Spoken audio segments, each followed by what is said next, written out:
Olá, sejam todos bem-vindos ao Centro Espírita Luz da Esperança de São Francisco de Assis, o nosso querido Celi. Eu sou a Cristiane Souza, faço parte do grupo de palestrantes da casa. E no dia de hoje estou aqui para convidá-los, todos vocês, para juntos, nós refletirmos sobre o capítulo 22 do Evangelho segundo o Espiritismo. Não separeis o que Deus uniu. Este é o tema da nossa reflexão de hoje.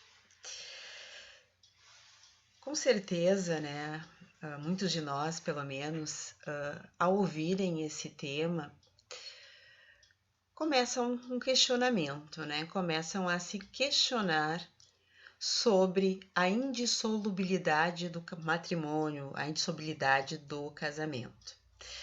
E surge aquela dúvida, é pecado se separar? O divórcio, como é visto pela espiritualidade?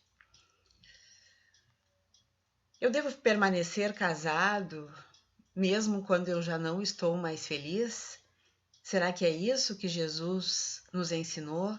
Será que é isso que Jesus quis nos dizer quando disse essa frase? Não separeis o que Deus uniu? Então, meus irmãos, é sobre isso que nós iremos conversar um pouco, então, nessa mini palestra de hoje. Para nós iniciarmos essa reflexão, eu gostaria de convidá-los para que nós lembrássemos um pouco, até se pudéssemos fechar os nossos olhos nesse momento, que nós lembrássemos um pouco da figura de Jesus e do exemplo que Jesus Cristo trouxe para nós. Jesus condenava, Jesus apontava o dedo. O que Jesus nos ensinou com relação à nossa forma, ao nosso jeito de viver? Se nós voltarmos lá na época do Cristo, segundo o Evangelho, nós vamos observar que Cristo nos ensinou a amar. Nos ensinou que o que realmente importa é nós aprendermos a amar. Bom, então aqui nós já temos a nossa primeira informação, que efetivamente é o que Jesus quer de nós e o que Ele nos ensina, o amor. Eu resumiria esses dois questionamentos em uma palavra só, de 4 letras, amor. Bom, dito isso, agora vamos pensar um pouco sobre matrimônio, sobre casamento, sobre o que é o matrimônio, o que é o casamento nos nossos dias, nos dias atuais. Primeiramente, nós não podemos nos esquecer que aquilo que nós convencionamos a chamar de casamento, é algo criado pelos homens, pela sociedade. Na verdade, o casamento nada mais é do que uma lei civil, que nos dá direitos, direito de família, direito de propriedade. Como é que começa um casamento? Um casamento, normalmente, ele deveria de começar com 2 pessoas, 2 seres apaixonados, A partir desse sentimento, 2 pessoas, 2 seres, resolvem, então, contrair o matrimônio, ou seja, resolvem que querem viver juntos e que querem constituir uma família. E a partir daí, então, começa a vida conjugal, a vida a 2. Uma vida que todas as pessoas que são casadas compreendem, que é uma vida, pode ser uma vida de muito amor, mas que existem alguns obstáculos. Que obstáculos são esses que eu estou falando? As diferenças, né? As diferenças que existem de ser humano para ser humano. Às vezes até uma diferença de evolução espiritual. Né? Nós somos criados em famílias diferentes, famílias que têm costumes diferentes. E um belo dia a gente casa e vai conviver com essa pessoa todos os dias nas nossas casas. Cada um com seus hábitos, hábitos diferentes. Mas eu sempre digo e acho bem importante, eu tenho essa visão, né? Que o casamento é uma grande oportunidade. Eu sou a favor do casamento, eu acho que todas as pessoas deveriam casar, né? Porque o casamento, ele nos dá a oportunidade de aprendermos. Aprendemos com o outro, sobre o outro e sobre nós mesmos. Né? É uma oportunidade da gente se conhecer. E nós sabemos, né, que o autoconhecimento é algo extremamente importante. Porque eu preciso me conhecer. Por que é importante, né, nós nos conhecermos? Porque quando eu me conheço, eu consigo identificar quais são as minhas falhas, quais são os meus defeitos, quais são as minhas qualidades. E quando eu sei disso, se torna muito mais fácil conviver com o outro.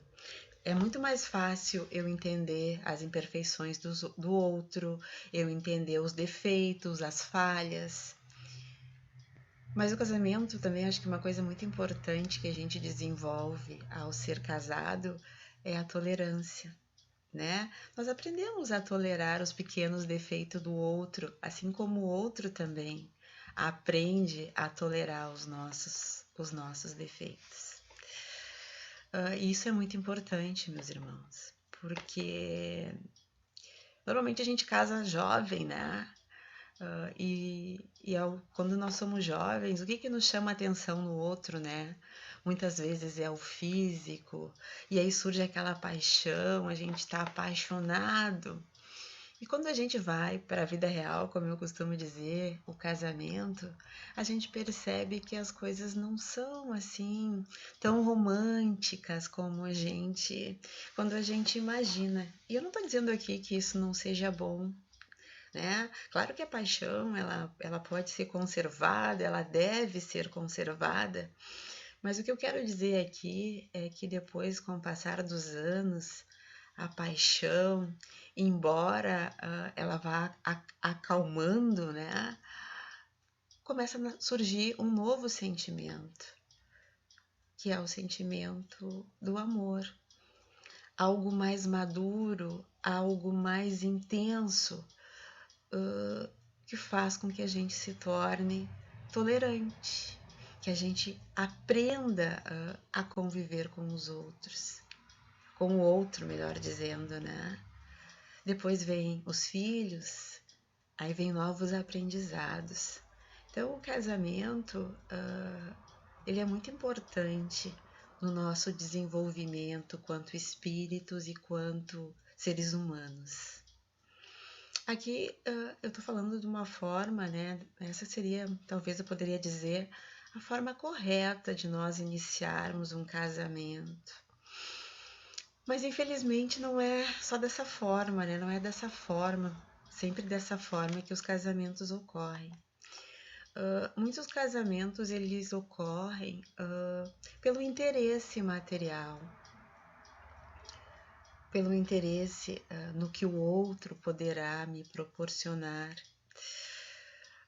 Por eu acreditar também algumas vezes que sem aquela outra pessoa, mesmo que eu saiba que pode não dar certo, eu vou casar da mesma forma, porque eu não quero ficar solteira, eu não quero ficar solteiro, eu tenho medo de ficar sozinho.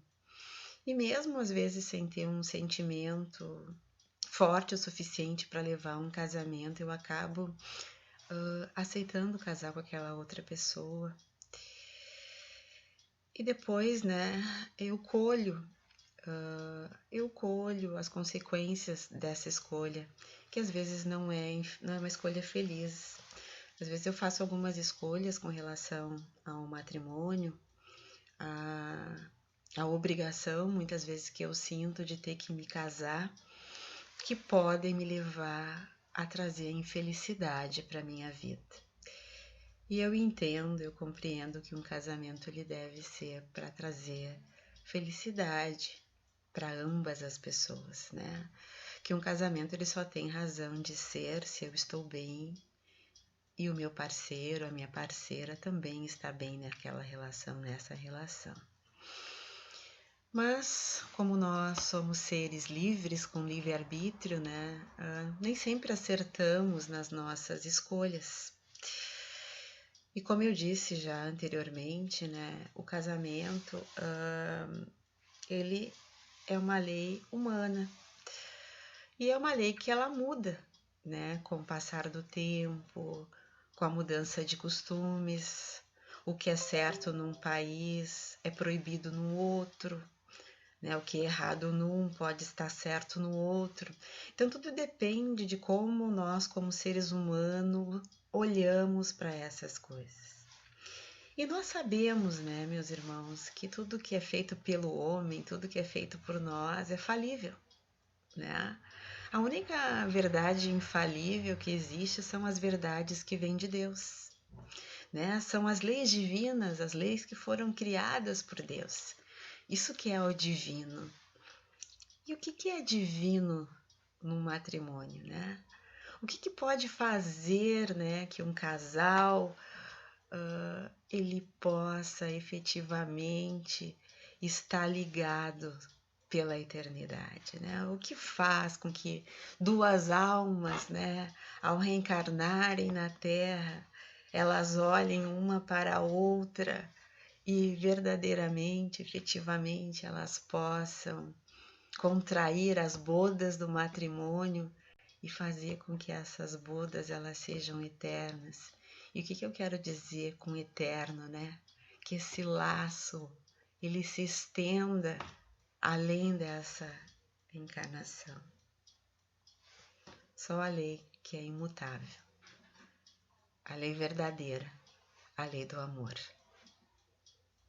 Todo matrimônio que ele está baseado na lei do amor, esse é eterno, esse é imutável. E era disso que Jesus estava falando quando ele nos disse: não separeis o que Deus uniu. Jesus estava falando na lei imutável do amor. Essa lei, né, que seria tão fantástico e tão maravilhoso se todos os casamentos, todos os matrimônios fossem baseadas nela. Nós não veríamos aí tantas famílias infelizes, tantos filhos desnorteados, perdidos. Porque uma das missões do casamento, né, meus irmãos, é dar oportunidade para os espíritos reencarnarem. E a partir do momento que nós damos essa oportunidade, é nosso dever orientar esses espíritos, para que eles possam fazer o melhor proveito dessa oportunidade de reencarnar, para que eles possam verdadeiramente evoluir. Então, meus irmãos, tenhamos em mente que o que o homem não separa é a lei do amor. Todo casamento baseado nesta lei é imutável e é eterno.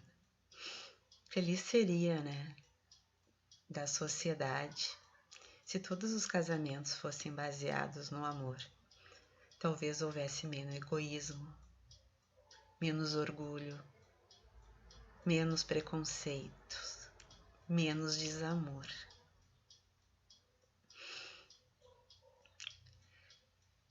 E o que nós separamos então? Nós separamos de fato, né? O divórcio que foi criado pelo homem, na verdade, ele existe somente para legalizar o que de fato já estava separado. E o que é que estava separado? Duas almas que já não estavam mais ligadas pelo amor.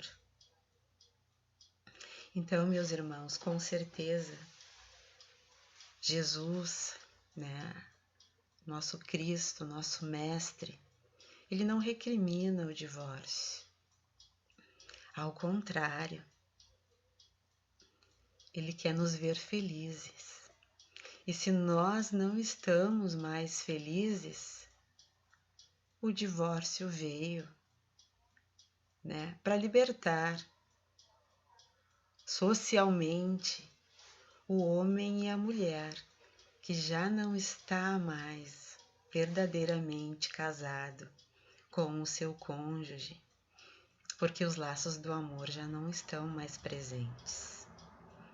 Então, meus irmãos, a partir do momento que esses laços de amor se rompem, nos resta, então, o divórcio, que pode ser usado neste momento para nos libertar. Por que não? Depois de livres, nós não podemos iniciar uma nova relação e quem sabe uma família, aí sim, baseadas nos verdadeiros laços imutáveis do amor? Então, meus irmãos, reflitamos sobre essa frase, não separeis o que Deus uniu, e estejamos verdadeiramente unidos nos laços do amor. E exercitemos, né, essa grande oportunidade de estarmos compartilhando com uma outra pessoa a nossa vida. Porque, como eu já disse, nós crescemos muito uns com os outros. E que possamos nós, né, neste momento que nós estamos mediante uma pandemia, isolados muito de nós nos nossos lares, que nós possamos verdadeiramente estarmos num lar, que o amor de Deus se faça presente no lar de cada um de nós. E para nos ajudar, para nos auxiliar a conquistar essa harmonia nos nossos lares, não deixem de fazer o estudo do Evangelho no lar. Então, para concluir essa nossa palestra de hoje, essa reflexão, eu agradeço a todos vocês, em nome do CELI, por terem estado conosco e desejo a todos muito amor, muita paz e muita luz. Muito obrigada e que assim seja.